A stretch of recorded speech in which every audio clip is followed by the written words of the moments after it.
బట్టతలతో బాధపడుతున్నారా? ఆధునితనమైన పద్ధతిలో hair transplantation చేయబడును. Face clinic, Hyderabad. నమస్తే శ్రీ పద్మ గారు. వాస్తు సందేహాలు ఎప్పుడైతే స్టార్ట్ చేసామో చాలా మంది కామెంట్స్ వేస్తూ ఉన్నారు. బట్ కొన్ని కామెంట్స్ ఏదైతే ఇది ఖచ్చితంగా మనం డౌట్ పరంగా అయితే క్లియర్ చేయాల్సిన అవసరం ఉందన్న వాటిని నేను తీసుకున్నాను. అందులో ఒక కామెంట్ చదివి వినిపిస్తాను. నమస్కారం అండి, నా పేరు గోపాల్. మేము జగద్గిరి గుట్టలో ఉంటున్నాము. మా ఇల్లు కట్టి దాదాపు 50 సంవత్సరాలు పైనే అయింది. ఇప్పుడు మేము 3rd జనరేషన్ వాళ్ళము. గత 2 జనరేషన్స్ వాళ్ళందరూ బాగానే ఉన్నారు. బట్ మా జనరేషన్కి వచ్చరికి మధ్యలో అనేక రకాలైన హెల్త్ ఇష్యూస్ అండ్ దాంతోపాటు ఫ్యామిలీ ప్రాబ్లమ్స్ చాలా ఎక్కువైపోయాయి. సంతాన సమస్యలు కూడా ఎక్కువగా చూస్తూ ఉన్నాము. అయితే మా ఫ్రెండ్ ఒకళ్ళకి వాస్తు చెక్ చేయించుకోమని చెప్పారు. ఈ సమస్యకి కారణం వాస్తు దోషమై ఉంటుందా, ఇంకేమైనా కారణాలు అనుకోవచ్చు అంటారా? First comment ma'am. సెకండ్ వచ్చేసరికి, నా పేరు మీనాక్షి అండి. మాది ఇండిపెండెంట్ హౌస్ అయినప్పటికీ మాకు గార్డెన్ ఏరియా చాలా తక్కువగా ఉంది. నేను ఈ ఉన్న జాగాలోనే చిన్న లోటస్ పాండ్ పెట్టాలని అనుకుంటున్నాను. దీన్ని పెట్టడానికి వాస్తుపరంగా ఏదైనా ప్రత్యేకమైన స్థానం ఉంటుందా, లేదా మాకు అనుకూలమైన స్థానంలో మేము పెట్టుకోవచ్చు? 2 డిఫరెంట్ క్వశ్చన్స్. ఒకటి, ఫస్ట్ 50 సంవత్సరాలు పైబడిన ఇల్లు ఎప్పుడో ఒకప్పుడు కట్టుంటారు. వాళ్ళ 3rd జనరేషన్ వాళ్ళు అని చెప్తున్నారు. వాస్తవానికి ఆ 3 జనరేషన్స్ అంటే 2 జనరేషన్స్ వాళ్ళు ఏమన్నా ఇబ్బందులు పడ్డారా అని యాంగిల్లో చూస్తే ఆయనే చెప్తున్నారు వాళ్ళు చక్కగా ఏ ఇబ్బంది లేదు అన్నారు. వాస్తవానికి ఏ ఇల్లు అయినా కొంతకాలంలో అది మంచా చెడా అనేది చూపించేస్తుంది దాని ప్రభావం. అలాంటిది 50 సంవత్సరాల పైబడిన ఇల్లు మనకి చెడు చేస్తుంది అంటే మాత్రం అది మనం నమ్మదగినటువంటి అంశం అయితే కాదు. మనం ఇంటిని బ్లేమ్ చేయలేము. అయితే ఇక్కడ ఒక చిన్న విషయం మనం గుర్తుపెట్టుకునేది ఏంటంటే, ఈ రోజుల్లో ఉండేటువంటి లైఫ్ స్టైల్ కావచ్చు, ఫుడ్ హ్యాబిట్స్ కావచ్చు, ఆలోచన విధానం కావచ్చు, ఇలాంటి పరిస్థితులు రావటానికి గల కారణాల్లో ఒక కారణం కావచ్చు. అంటే ఎప్పుడో నిద్రపోవటాలు, ఎప్పుడో లేవటాలు, డైట్ మీద కంట్రోల్ లేకపోవటము, మన ఆలోచన విధానాల్లో చాలా తేడాలు ఉండటం కూడా మనకి హెల్త్ ప్రాబ్లమ్స్కి కారణాలు అవుతుంది. గత 2 జనరేషన్స్లో ఇవన్నీ లేవు. ఇప్పుడున్న 3rd జనరేషన్ ఆయన ఏదైతే అంటున్నారో ఆ జనరేషన్లో వాళ్ళకే ఈ ప్రాబ్లమ్స్ అన్నీ వర్తిస్తున్నాయి. కాబట్టి వాళ్ళకి ఎక్కువ సమస్యలు ఉంటాయి. అయితే ఇలాంటి ఆలోచనలు, ఇలాంటి సిచ్యువేషన్స్ రావటానికి గల కారణం కూడా అగైన్ మళ్ళీ వాస్తు ఇంపాక్ట్ ఉండే అవకాశం అయితే ఉంది. ఆ యాంగిల్లో ఒకవేళ మనం అంటే వాస్తు యాంగిల్లో కనుక మనం ఒకవేళ ఆలోచిస్తే, మొట్టమొదటి ప్రశ్న ఆయనకి మనం వేసేది ఏంటి అంటే, మీరు ఈ 3rd జనరేషన్ స్టార్ట్ అయినప్పుడు ఇంటీరియర్స్ పేరుతో, రినోవేషన్స్ అనే పేరుతో ఏమన్నా ఆ ఇంటికి మార్పులు చేర్పులు చేశారా? ఎందుకంటే ఆ ఇల్లు ఒకప్పుడు చాలా మంచి రిజల్ట్ ఇచ్చింది, చాలా చక్కగానే కట్టు ఉండటం వల్లే అది అంత మంచి రిజల్ట్స్ ఇచ్చింది. కానీ ఇప్పుడు ఆ ఇంటి మీద మీకు సందేహం వస్తోంది అంటే ఖచ్చితంగా మీరు ఏదైనా కట్టకూడని ప్లేస్లో ఏదైనా కట్టి, పెట్టకూడని వస్తువులు కొత్తగా దానికి యాడ్ ఆన్ కానీ మైనస్ కానీ చేయటం వల్ల కావచ్చు, లేదంటే ఏదైనా దాంట్లో కూల్ చేసి, ఏదైతే మీకు ప్రొటెక్షన్గా వాస్తుపరంగా ఉందో దాన్ని కూల్ చేసి, ఇలాంటివి ఎక్కడైనా తవ్వకాలు లాంటివి చేయకూడని డైరెక్షన్స్లో తవ్వకాలు చేయటం, ఇతరితర కారణాలలో ఏదైనా మార్పులు రావటం వల్ల కూడా ఇది జరిగేటువంటి అవకాశం ఉంది. సో ఫస్ట్ మనం క్లారిటీ ఆయన దగ్గర తీసుకోవాల్సింది ఏంటి అంటే, రినోవేషన్స్ ఏమన్నా చేశారా? మేము రినోవేషన్స్ కూడా ఏమీ చేయలేదు, ఎలా ఉన్నదాన్ని అలాగే ఉంచాము, అసలు ఏమాత్రం చేంజ్ చేయలేదు అని అంటే అప్పుడు మనం ఇంకో యాంగిల్లో ఆలోచించాల్సిన అవసరం ఉంటుంది. కాబట్టి ఇదేంటి అని అంటే, దీని ప్రశ్న వెనక కొన్ని ప్రశ్నలు తలెత్తుతాయి. కాబట్టి ఒక్కసారి వాళ్ళు పర్సనల్గా కూడా మనల్ని సంప్రదించగలిగితే మనకు కొన్ని విషయాలు ఇంకా మనం ఫర్దర్గా స్టడీ చేస్తే ఈ కంక్లూజన్కి మనం రాగలుగుతాం. ఓకే, సో ఖచ్చితంగా వీళ్ళైతే విజిట్ అయితే మంచిది. ఎందుకంటే సాధ్యమైనంత వరకు ఎప్పుడు కూడా అంత పాత ఇళ్ళు, మంచి పురోగతిని తీసుకొచ్చిన ఇళ్ళు ఎప్పుడు చెడు చేయవు.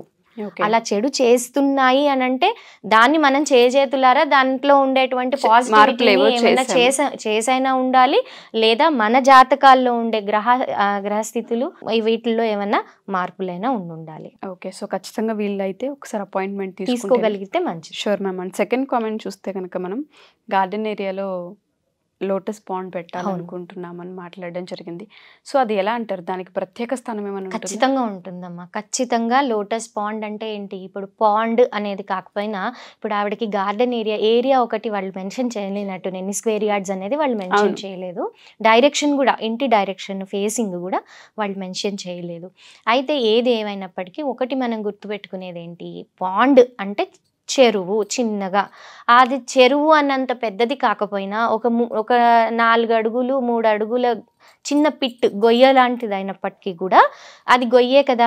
ఇప్పుడు తామర పువ్వులు కల్వ పువ్వులు మనం పెంచాలి అని అంటే మనం ఎలా పడితే అలా చేయలేము. దానికి ఖచ్చితంగా ఒక 3 అడుగులో 4 అడుగులో దానికి ఒక పిట్ తవ్వాలి. దాంట్లో బురద మట్టి, మామూలు మట్టి మీద రాదు, అది బాగా బంకమట్టి ఉండాలి. దానికి బాగా బంకమట్టిలో అప్పుడు వాటి గింజలు వేసి దాన్ని మనం పెద్దది చేస్తే అప్పుడు మనకి చక్కటి తామర పువ్వులు కలువ పువ్వులు అనేటువంటిది వస్తుంది. ఈ మధ్యకాలంలో టబ్బులు ఉంటాయి కదా, మనం వాడుకునే ఇంట్లో కిచెన్స్లో మనం యూస్ చేసుకునే టబ్బుల్లో కూడా వాటిని పెంచుతున్నారు. చాలా చక్కగా పెరుగుతున్నాయి, అవి అద్భుతంగా పెరుగుతున్నాయి. అయితే అలాగా దానికి ఏంటంటే విస్తారమైన ప్లేస్ ఉంటే ఇంకా బాగా పెరుగుతాయి.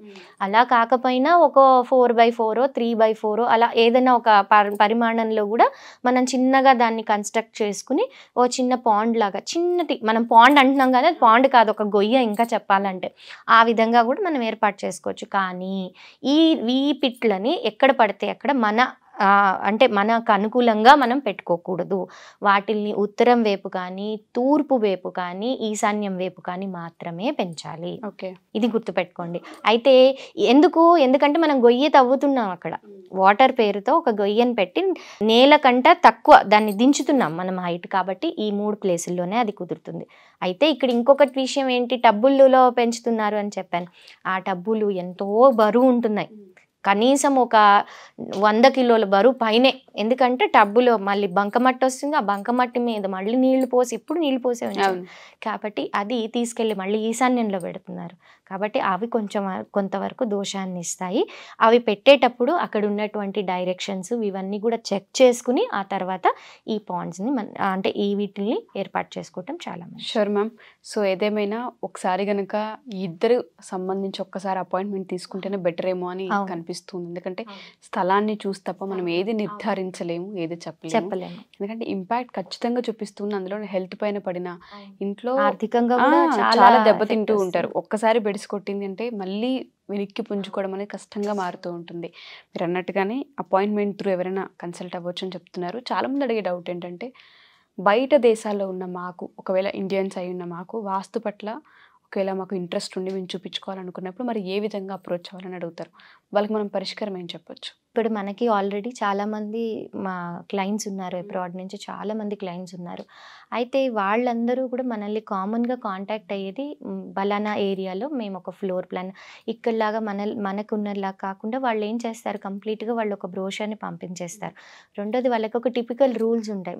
వాళ్ళకి ఖచ్చితంగా ఈ పరిమాణంలో ఇలా కట్టాలి అని అంటే వాళ్ళకి ఆ రూల్స్ ప్రకారమే వాళ్ళు వెళ్ళాలి. కానీ మనకి ఉన్నంత స్వేచ్ఛ వాళ్ళకి అక్కడ వేరే దేశాల్లో ఉండదు. కాబట్టి ఏంటంటే వాళ్ళ పరిమాణం అసలు వాళ్ళది ఏంటి అనేటువంటిది, వాళ్ళ రూల్స్, వాళ్ళ క్రైటీరియాస్ ఏంటి అనేటువంటిది మనకు పంపిస్తే వాళ్ళ ఫ్లోర్ ప్లాన్స్ పంపిస్తారు. అదేవిధంగా మ్యాక్సిమం వాళ్ళు చాలా మటుకు చేంజెస్ చేసుకోగలరు, చాలామంది చేంజెస్ చేసుకోలేరు. సో ఈ చేసుకోలేనప్పుడు మనం మ్యాక్సిమం వాళ్ళకి ఎలాంటి పరిస్థితుల్ని మనం అక్కడ కల్పించగలుగుతాము, ఎలాంటి రెమెడీస్ ఇవ్వగలుగుతాము అనేటువంటిది ఆలోచిస్తాం. ఏదేమైనప్పటికీ ఇవన్నీ చేశాక కూడా వాళ్ళు అక్కడ లోకల్ ఏరియాలో చుట్టుపక్కల ఉన్న వాతావరణం వీడియో కాల్తో మనం మాట్లాడటం, వీడియోస్ తీయటం. ఎందుకంటే వాస్తులో ఇంటి లోపలే కాదు, ఇంటి చుట్టుపక్కల ఉన్నటువంటి పరిసరాలని కూడా పరిగణలోకి తీసుకోవాలి. కాబట్టి ఇవన్నీ పంపించడం, వాళ్ళ లొకేషన్ షేర్ చేయటం, గూగుల్ మ్యాప్స్ సహకారంతో అసలు వాళ్ళది ఎంత డైరెక్షన్స్ ఏంటి ఇవన్నీ కూడా మనము అంచనాకి రావటం అనేటువంటిది జరుగుతుంది. Sure ma'am. Thank you ma'am, thank you so much. So ఇలా ఎవరైనా సరే మా ఈ ఎపిసోడ్ చూసిన తర్వాత వాస్తు సందేహాలు కార్యక్రమానికి సంబంధించి డౌట్స్ రీత్యా మీ ఇంటికి సంబంధించి ఏమైనా ఉన్నా ఖచ్చితంగా మీరు కామెంట్ రూపంలో కామెంట్ చేయొచ్చు. అండ్ దాంతోపాటు ఎవరైనా పర్సనల్ అపాయింట్మెంట్ కనుక తీసుకొని వాస్తు విజిట్ కనుక కావాలి అనుకుంటే కింద స్క్రోల్ అవుతున్న కాంటాక్ట్ నెంబర్ని కాంటాక్ట్ చేస్తే శ్రీ పద్మ గారి మీకు పూర్తి వివరాలు అందిస్తారు. Thank you.